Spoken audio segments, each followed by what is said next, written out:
오늘 우리에게 주신 하나님의 말씀은 마태복음 14장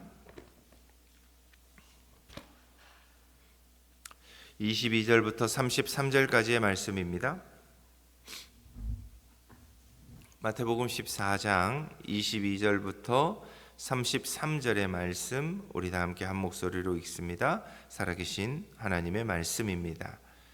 예수께서 즉시 제자들을 재촉하사 자기가 무리를 보내는 동안에 배를 타고 앞서 건너편으로 가게 하시고 무리를 보내신 후에 기도하러 따로 산에 올라가시니라. 저물매 거기 혼자 계시더니 배가 이미 육지에서 수울이나 떠나서 바람이 거스름으로 물결로 말미암아 고난을 당하더라. 밤 사경에 예수께서 바다 위로 걸어서 제자들에게 오시니 제자들이 그가 바다 위로 걸어 오심을 보고 놀라 유령이라 하며 무서워하여 소리 지르거늘 예수께서 즉시 이르시되 안심하라 나니 두려워하지 말라. 베드로가 대답하여 이르되 주여 만일 주님이시거든 나를 명하사 무리로 오라 하소서 하니 오라 하시니 베드로가 배에서 내려 물 위로 걸어서 예수께로 가되 바람을 보고 무서워 빠져가는지라. 소리질러 이르되 주여 나를 구원하소서 하니 예수께서 즉시 손을 내밀어 그를 붙잡으시며 이르시되 믿음이 작은 자여 왜 의심하였느냐 하시고 배에 함께 오르매 바람이 그치는지라. 배에 있는 사람들이 예수께 절하며 이르되 진실로 하나님의 아들이로소이다 하더라. 아멘. 사랑의 교회 원로 목사님이셨던 옥하는 목사님의 제자 훈련이란 책에 나오는 메시지 가운데 우리의 신앙을 돌아보게 하는 하나의 예화가 있습니다. 한 사람의 서재에는 오랫동안 기르던 관상용 새가 있었습니다. 그 새는 평생 따뜻하고 안전한 새장 안에서만 살아왔습니다. 날개를 힘차게 퍼덕이며 마치 넓은 하늘도 자유롭게 날 수 있을 것처럼 보였지만 정작 새장 문을 열어주자 놀라운 일이 벌어집니다. 새는 하늘로 날아오르지 못한 채 오히려 두려움에 질려 새장 구석으로 몸을 숨기고 떨었습니다. 날개는 있었지만 바람을 뚫고 날아오를 만한 믿음과 야성은 이미 잃어버렸던 것입니다. 오늘날 우리의 신앙 역시 이 새장 속의 새와 너무나도 비슷하다고 말할 수 있습니다. 우리는 익숙하고 안정된 환경 속에서 주님을 믿습니다라고 고백하며 살아갑니다. 그러나 인생의 풍랑이 몰아치고 내가 의지하던 안전지대가 흔들리기 시작하면 너무나도 쉽게 두려움과 염려에 무너져 내리곤 합니다. 결국 많은 경우 우리의 믿음은 살아계신 주님을 향한 신뢰라기보다는 안정된 환경이 만들어낸 종교적인 익숙함일 때가 더 많은 것 같습니다. 그러나 성경이 말하는 참된 믿음은 이와 같이 안전한 온실 속에서만 증명되지 않습니다. 거센 풍랑 앞에서도 보이는 환경뿐만이 아니라 주님의 말씀을 붙들고 발을 내디딜 때 비로소 우리가 가진 믿음의 진실성이 드러나기 때문입니다. 오늘 본문은 바로 그 믿음의 자리로 우리들을 초청하고 있습니다. 인생의 가장 어두운 밤, 풍랑 한가운데에서 제자들의 연약함이 드러났던 것처럼 오늘 말씀 또한 우리에게 묻고 있습니다.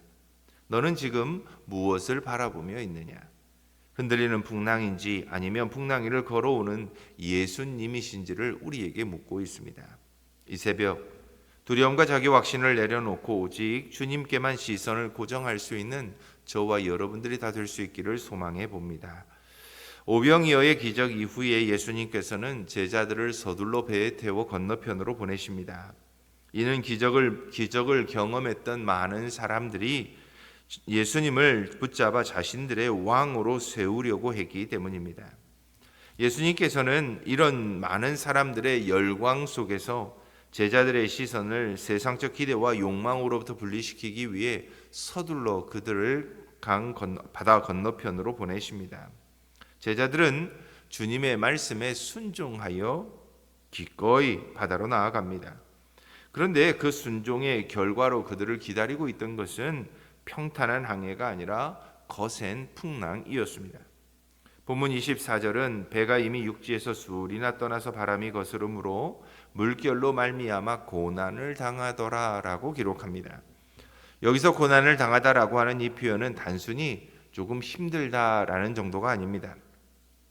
원어의 의미를 살펴보면 고문당하다, 극심한 괴로움 속에서 몸부림치다라고 하는 뜻을 갖고 있습니다. 다시 말해 제자들은 지금 생존의 위기 앞에서 완전히 짓눌려 있다는 것입니다. 더욱 중요한 사실은 그들이 이 풍랑을 만난 이유에 있습니다. 그들은 주님의 말씀에 불순종해서 이 풍랑을 만난 것이 아니었습니다.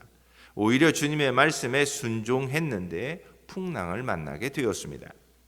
갈릴리 바다에서 평생 잔뼈가 굵은 어부로 살아왔던 제자들이었지만 밤새 몰아치는 광풍 앞에서 자신들의 경험과 기술, 노련함이 아무런 힘도 발휘하지 못했습니다. 인간의 능력과 계산이 한순간에 무너져 내리는 절대적인 한계 상황에 그들은 놓이게 되었던 것입니다. 우리 역시도 종종 착각 속에서 신앙생활을 할 때가 있습니다. 주님의 뜻대로 살면 모든 길이 형통할 것이다. 한편으론 맞습니다. 주님의 말씀에 순종하면 우리의 모든 문제가 해결될 것이다. 그것도 역시 한편으로 생각하면 맞습니다. 그러나 성경은 우리에게 여전히 한 가지 사실을 분명하게 말해줍니다. 주님의 말씀에 순종해도 그 순종의 길 위에도 풍랑은 찾아올 수 있다는 것입니다. 갈릴리 바다는 해수면보다 약 200m나 낮은 지형에 위치해 있어서 사실은 북쪽 헤르몬 산에서 차가운 바람이 갑작스럽게 밀려오면 예측할 수 없는 풍랑이 일어나곤 했습니다.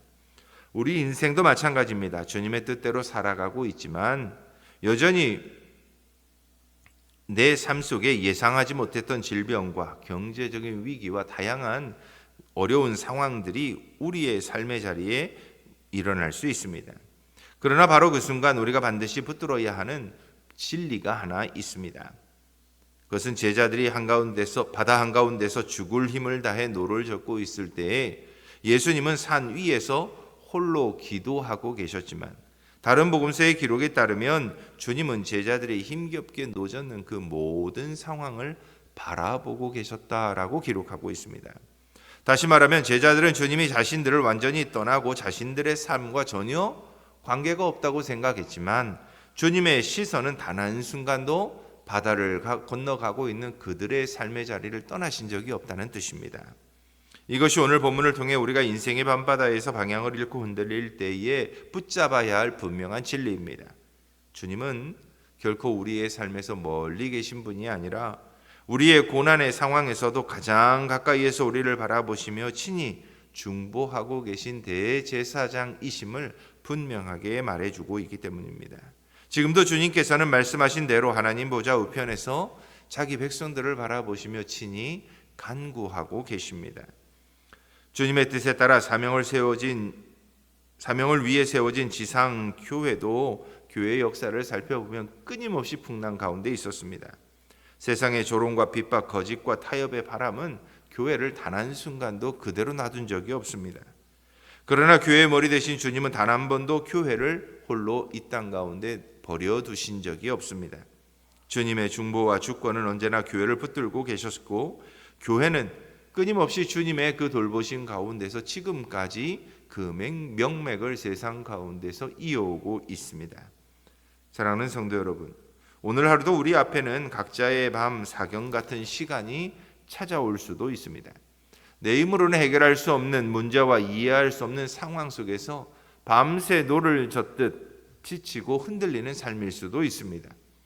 그러나 그때마다 내 경험과 계산만 붙들고 몸부림치던 삶은 이제 멈추어야 합니다. 지금도 나를 위해 기도하시며 풍랑 너머에서 나를 바라보고 계시는 주님을 신뢰하십시오. 그리고 흔들리는 세상 속에서도 말씀과 기도의 자리를 끝까지 붙잡으십시오. 그러면 주님께서 그 모든 상황 가운데서도 우리를 찾아오셔서 우리의 가장 어렵고 힘든 그 모든 것들을 해결해 주실 것입니다. 그 주님을 바라보는 믿음이 우리에게 있을 때 우리는 비로소 풍랑 가운데 있어도 요동하지 않고 흔들리지 않고 우리가 가야 할 방향을 계속해서 갈 수 있게 될 것입니다. 오늘 하루도 믿음의 걸음이 주님을 향해서 조금 더 나아갈 수 있는 저와 여러분들이 다 될 수 있기를 바랍니다. 가장 짙은 어둠이 내려앉은 이 밤 사경, 제자들이 정말 죽을 힘을 다해서 노를 젓고 있을 때 예수님께서는 이제 무리를 걸어 제자들에게 오십니다. 유대인들에게 바다는 단순한 자연이 아니었습니다. 혼돈과 심연, 인간이 통제할 수 없는 죽음과 악의 세력을 상징하는 두려움의 공간이 바다였습니다. 그런 바다 한가운데서 무리를 걸어오시는 예수님을 본 제자들은 두려움에 사로잡힙니다. 그리고 유령이라고 외치며 공포에 빠집니다. 이제는 풍랑보다 더 큰 두려움이 그들의 영혼을 집어삼키게 됩니다. 그런데 바로 그 순간 어둠을 가르며 주님의 음성이 들려옵니다. 안심하라, 내니 두려워하지 말라. 여기서 내니라고 하는 말씀은 단순한 자기소개가 아니라 곧 출애굽기에서 하나님께서 모세에게 자신을 계시하실 때 사용하셨던 나는 스스로 있는 자니라 라고 하는 이 말씀과 연결되는 표현이었습니다. 예수님은 지금 혼돈의 바다 위를 다스리시는 절대 주권자 하나님이심을 제자들에게 선포하고 계십니다. 제자들을 삼킬 듯 몰아치던 풍랑보다 더 크신 분이 바다 위를 걸어 그들에게 오고 계심을 말씀하고 계십니다. 그러니 인간이 두려워하는 혼돈과 죽음의 영역조차도 하나님 앞에서는 다 그 발 아래에 있음을 주님은 나다라고 하는 이 말씀으로 제자들에게 믿게 하고 계십니다. 그리고 이 장엄한 자기 계시 앞에서 베드로는 반응합니다. 다른 제자들은 다 두려워했던 것 같습니다. 주여, 만일 주님이시거든 나를 명하사 물 위로 오라 하소서. 주님께서 오라 말씀하시자 베드로는 마침내 배에서 내려 물 위를 걷기 시작합니다. 이것은 무모한 계기가 아니었습니다. 당시 갈릴리 어부들에게 배는 생명을 지켜주는 유일한 안전지대였습니다. 인간적으로 보면 풍랑이 일어도 배 안에 있는 것이 배 밖에 있는 것보다는 더 안전했습니다. 그러나 베드로는 자신의 경험과 계산을 내려놓습니다. 오직 주님의 말씀 한마디를 의지하여 익숙한 안전지대를 떠나 거친 풍랑 위로 자신의 발걸음을 내딛습니다. 이것이 살아있는 믿음이 가져야 하는 본질입니다. 믿음은 모든 조건이 완전해질 때까지 기다리는 것이 아닙니다. 믿음은 내 계산을 넘어 주님의 말씀이 들리면 그 말씀 위에 자신을 내어 맡기는 것입니다. 기적은 그래서 인간의 계산안이 아니라 말씀에 순종하여 배 밖으로 나아갈 때 경험될 수 있습니다. 사랑하는 성도 여러분, 오늘 우리를 붙들고 있는 익숙한 배는 무엇입니까? 우리의 경제적인 안정감입니까? 아니면 세상의 다른 어떤 인정과 인맥입니까? 상처받지 않으려는 완고한 자존심입니까? 우리는 종종 주님의 말씀보다 내가 붙들고 있는 안전지대를 더 신뢰합니다. 그러나 주님은 오늘도 말씀하십니다. 오라. 이제 두려움과 계산의 배 안에만 머물러 있지 말라고 말씀하십니다. 환경은 여전히 거칠고 바다는 흔들릴지라도 말씀을 붙들고 그 말씀에 순종하여 믿음으로 첫 발을 내디디면 베드로와 같이 물 위도 걸을 수 있다고 말씀하십니다. 주님의 주권을 신뢰하며 순종으로 나아갈 때 우리는 풍랑 위에서 역사하시는 살아계신 하나님을 경험하게 될 수 있음을 분명하게 말씀하고 있습니다. 오늘 하루도 익숙한 안전지대를 내려놓고 말씀을 따라 믿음으로 걸어갈 수 있는 저와 여러분들이 다 될 수 있기를 바랍니다.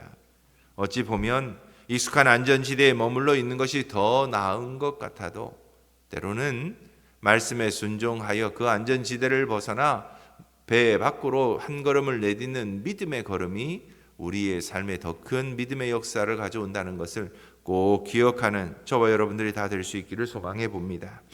예수님의 말씀을 의지해서 무리를 걷기 시작한 베드로에게 어느 순간 위기가 찾아옵니다. 본문 30절은 이렇게 기록합니다. 바람을 보고 무서워하여 빠져가는지라. 조금 전까지도 그의 시선은 풍랑 위를 다스리시는 예수님께 고정되어 있었습니다. 그러나 어느 순간 그의 눈이 주님에게서 거센 바람과 출렁이는 파도로 옮겨집니다. 그의 시선이 환경을 바라보는 순간 그의 마음에는 두려움이 스며들었고 결국 그의 몸은 물속으로 가라앉기 시작합니다. 문제는 풍랑의 크기가 아니었습니다. 바람의 세기도 아니었습니다. 문제는 베드로의 시선의 방향이었습니다. 풍랑은 그가 배 밖으로 발을 내딛기 전부터 이미 존재하고 있었습니다. 세찬 바람 역시 그가 배 안에 있을 때부터 역시 불어왔습니다. 그러나 그가 주님만 바라볼 때에는 그 풍랑도 그 바람도 그에게 결코 두려움이 되지 않았습니다. 하지만 환경을 바라보는 순간 그의 심령 안에는 불신앙과 의심이 틈타기 시작했고 영적 침체와 무너짐이 찾아옵니다. 그래서 그는 물속으로 빠져들어갑니다. 이것이 바로 사탄이 성도를 무너뜨릴 때 사용하는 가장 집요한 전략입니다. 사탄은 우리가 아예 예수님을 보지 못하게 하지 않습니다. 오히려 우리의 시선을 살짝 비틀어 놓습니다. 그래서 예수님도 보이지만 동시에 풍랑도 보게 합니다. 결국 우리의 마음은 환경의 거대함에 압도되고 믿음은 두려움 속에서 흔들리게 됩니다. 오늘날도 마찬가지입니다. 사탄은 끊임없이 우리에게 예수님도 바라보지만 현실도 생각하라고 속삭입니다. 불안한 경제 상황, 우리의 연약해지는 육체, 반복되는 실패, 이런 것들이 끝내 보이지 않는 염려를 주님보다 더 깊이 묵상하게 만듭니다. 그래서 우리의 시선을 환경에 묶어둔 채 우리의 믿음의 중심을 흔들어 놓습니다. 그러나 놀라운 것은 물속으로 빠져 들어가던 베드로가 보인 반응입니다. 베드로는 주여 나를 구원하소서라고 부르짖습니다. 성경은 주님께서 즉시 손을 내밀어 그를 붙드셨다라고 기록합니다. 베드로의 믿음은 흔들렸지만 그를 붙드시는 주님의 손은 결코 흔들리지 않았음을 말씀합니다. 그리고 주님은 베드로에게 말씀하십니다. 믿음이 작은 자여 왜 의심하였느냐. 여기서 의심하다라는 말은 원어적으로 두 갈래 사이에서 머뭇거리다라고 하는 의미입니다. 그의 마음이 둘로 갈라져 있다라는 뜻입니다. 다시 말해 의심은 단순히 확신이 부족한 상태가 아닙니다. 주님과 환경 그 두 갈래 사이에서 마음이 나뉘어져 있을 뿐입니다. 주님도 붙들고 싶고 동시에 눈앞의 현실도 놓지 못하는 그 갈라진 마음이 곧 의심입니다. 그러나 예수님께서 배에 오르시는 순간 거짓말처럼 바람은 잔잔해집니다. 그제야 제자들은 풍랑의 목적이 단순히 자신을 괴롭히기 위한 것이 아니었음을 깨닫습니다. 그 풍랑은 그들로 하여금 예수님이 누구이신지를 더욱 확실하게 알기 위한 하나님의 은혜의 도구였습니다. 그래서 제자들은 마침내 진실로 하나님의 아들이로소이다 라고 고백하며 예배의 자리로 나아가게 됩니다. 사랑하는 성도 여러분, 우리 인생의 풍랑의 목적도 이와 같습니다. 인생의 풍랑도 우리를 무너뜨리는 데 있지 않습니다. 풍랑은 우리의 시선을 세상에서 떼어내어 진짜 우리의 인생의 통치자가 누구이신지를 깨닫게 하는 하나님의 영적 훈련의 방편입니다. 하나님은 때로 우리 인생의 배를 흔드심으로 우리가 붙들고 있었던 거짓된 안전장치들을 내려놓게 하십니다. 그리고 오직 우리의 시선이 주님만을 향하게 하십니다. 그러므로 오늘 우리는 우리들 스스로를 한 번쯤 돌아볼 수 있어야 합니다. 지금 우리의 시선은 어디를 향하고 있습니까? 끊임없이 밀려오는 염려와 불안, 세상의 부정적인 소리와 현실의 파도를 주님과 함께 바라보고 있지는 않습니까? 사탄은 계속해서 우리에게 말합니다. 예수님도 보고 네 삶도 바라보라는 것입니다. 어느 하나도 놓지 말라고 우리에게 말하고 있습니다. 그러나 주님은 우리에게 분명하게 말씀하고 계십니다. 안심하라, 내니 두려워하지 말라. 우리의 시선이 오직 주님께만 향하라고 말씀하고 있습니다. 그러므로 이제 환경과 주님 사이에서 갈라졌던 우리의 마음을 오직 주님을 향해 고정해야만 합니다. 세상의 풍랑보다 크신 주님, 세상의 그 어떤 세찬 바람보다 강력한 능력을 가지신 주님을 향해 우리의 시선을 고정하실 수 있기를 바랍니다. 믿음은 풍랑이 사라진 뒤에 생기는 것이 아닙니다. 풍랑 속에서도 주님을 바라볼 때에 우리의 믿음은 자라게 되어 있습니다. 오늘 하루도 우리를 흔드는 거친 바람과 파도보다 만물의 통치자요 우리의 인생의 주인 되신 그리스도를 더욱 깊이 바라보는 저와 여러분들이 다 될 수 있기를 바랍니다. 마음이 흔들릴 때마다 베드로와 같이 주여 나를 구원하소서라고 주님을 향해 우리의 손을 내밀 수 있는 저와 여러분들이 다 될 수 있기를 바랍니다. 그 부르짖음 위에 손을 내밀어 우리를 붙잡아 주시는 주님의 은혜가 임하게 될 것입니다. 그 주님을 붙들고 살아감으로 오늘 하루도 믿음으로 담대하게 풍랑이는 세상 속에서도 주님과 같이 무리를 걸으며 살아갈 수 있는 저와 여러분들의 복된 삶이 되기를 주님의 이름으로 축원합니다. 우리 함께 기도하겠습니다.